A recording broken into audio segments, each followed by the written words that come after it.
Good day mga boss and welcome back to our channel. Ayan mga boss, panoorin natin itong live video ngayon na iba't ibang grupo ay kinakasayong rally. Ayan dito sa Metro Manila. Ayan, panoorin natin mga boss. Pero bago ang lahat, please paki-subscribe sa ating channel. Ayan mga boss, maraming salamat. At panoorin na po natin mga boss itong rally na naganap at iba't ibang grupo yung nagpa-participate.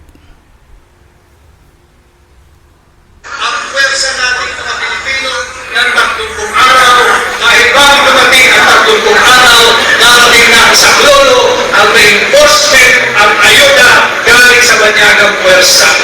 Yan ang kanyang estratehiya. Hold the line and preserve the troops. Wala siyang estratehiya na lamunin kung sino man ang gusto niyang tigmain. Ang kanya, huwag na maubos ang ating mga sundalo at patagalin lamang ng 30 araw in the hope na may darating na tulong mula sa mga banyagang pwersa. Hindi nakakatulong yung pagbubukas ng bibig. Kilala naman namin lahat kung sino yung istulang lugaret sa Malacanang.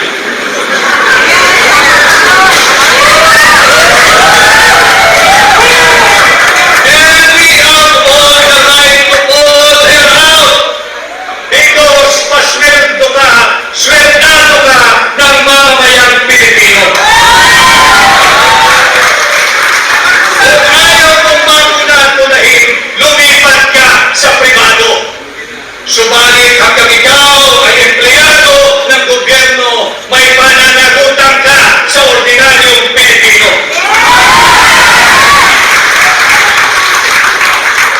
Marami akong nakilala ngayong hapon na pinatutukuyan nila. Inamansagang destabilizers.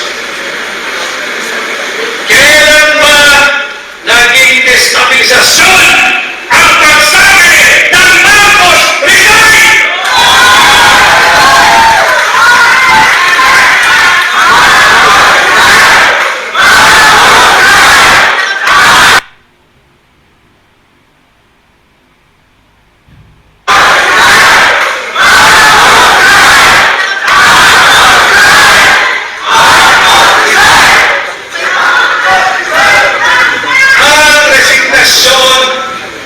Isang kinikilalang pamamaraan upang magkaroon ng vacancy in the office of the President.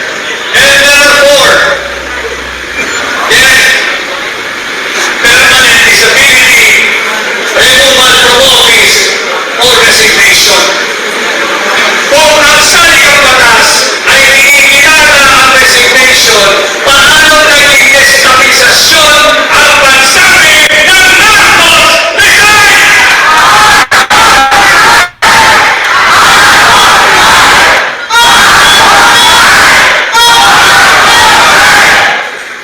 Itong mga maling polisiya, coupled with reckless pronouncement from senior officials of the government, does not inspire confidence to both local and foreign investors. Ang totoong destabilizer, ang totoong destabilisasyon ay ang corruption at drug addiction.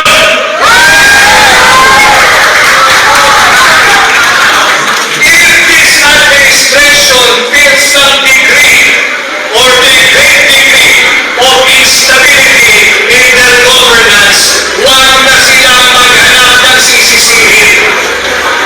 Nasa loob ng Malacanang ang nagiging ugat ng destabilization.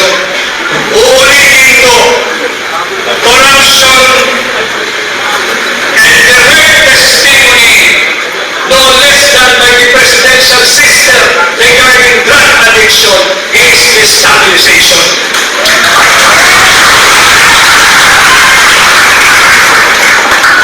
Ang 19% na tarifa na itinalaw ng Estados Unidos sa lahat ng produktong Pilipino na papasok sa kanilang bansa, hindi ito nakakatulong sa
at overseas Philippine workers remittance ang nananatiling angkla ng ating ekonomiya. Yung tinatawag nilang traditional growth drivers. Noong 2024 last year, ang BPO industry at ang remittance ng mga Filipino workers at Filipino migrants combined ay umabot ng $76 billion. Malaki yun. Subalit, hindi pwedeng yung BPO industry lang at yung OFW remittance lang ang nakaasa ang pagsimula ng ating ekonomiya.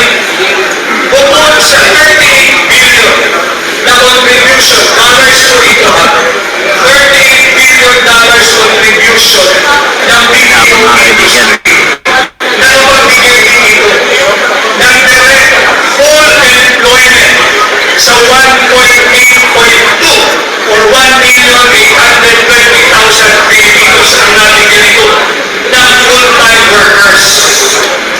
Subalit, hanggang ilan? Hanggang saan? Sinabi ni dating NEDA Secretary si Dr. Carl Kendrick Sumo, pahinana ang BPO industry. Nangangalipin ang BPO industry. Sapagkat nandiyan yung pagsulpot, yung pag-introduce, yung tinatawag natin AI or Artificial Intelligence. And it's just a matter of time. I hope that very soon, mawawalan ng trabaho ang marami sa ating mga kababayan na nagmumula sa BPO industry o BPO sector. Wala tayong magagawa, hindi natin mapipigilan. It's just a matter of when, because AIs or artificial intelligence are poised to take over their employment. Ang OFW, maraming salamat sa inyo. Ang ating mga migrants sa inyong remittance. $38.4 billion last year. Malaking suporta ito para mapanatili ang sigla noong tinatawag natin domestic consumer spending.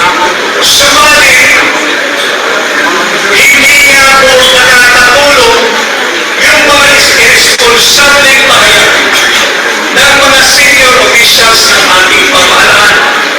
Naghahanda, hinahanda at nagsasanay ang ating sandatahang lakas para sa isang digmaan. Sabi lang kayo kung gusto nyo ng Zoom or hindi.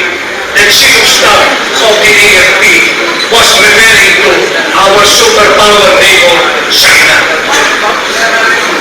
Kawawa naman ang ating mga kababayan OFW. Kawawa naman ang kanilang pamilya. Kawawa naman ang ekonomiya ng Pilipinas. Bakit ganito? Hindi nila kailangan magpaputok ng China. Kahit isang bala para hindi talumpuhin ang ating ekonomiya. Mabutos sana ang gobyerno ng China. Itigil na ang employment ng lahat ng Pilipinos sa Macau, sa mainland China, sa Hong Kong, sa Guangzhou, at kung saan pa. At sila ay i-deport na sa Pilipinas. Paano ang kanilang pamilya? Paano ating ekonomiya? Bukod dyan, naghahanda ang ating sandatahang lakas para sa isang dating ekonomiya. Paano ipaputos ng China sa kanyang mga korporasyon? Bawal na kayo mag-export ng kahit anong produkto papuntang Pilipinas. And today, Pero mga boss, no, nakapagtataka lang talaga, no? Bakit pumayag si Bongbong Marcos doon sa 19-0 tariff? Ibig sabihin nun, mga boss, kung mag-export tayo ng products ayan, sa Amerika, merong tariff tayong babayaran na 19%. Samantala, kapag mag-import tayo ayan, ng product galing sa US, zero tariff.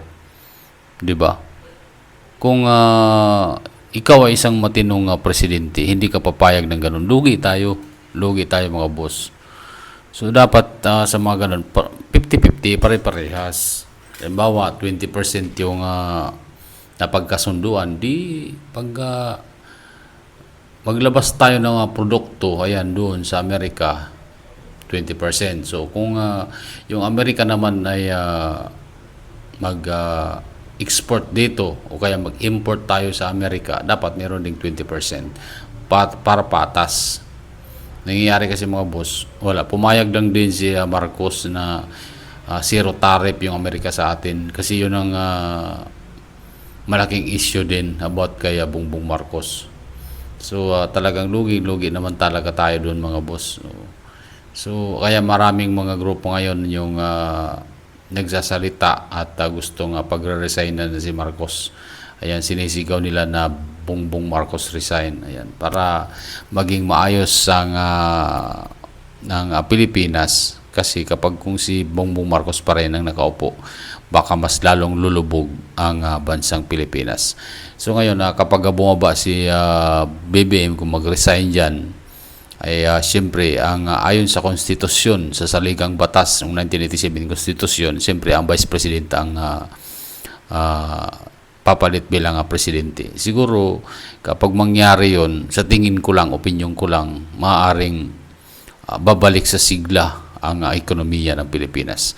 Ayan, kayo mga boss, ano yung masasabi nyo dito? Ayan, please paki-comment ang inyong mga opinion at paki-subscribe na rin sa ating channel. Ayan, maraming salamat at hanggang sa muli.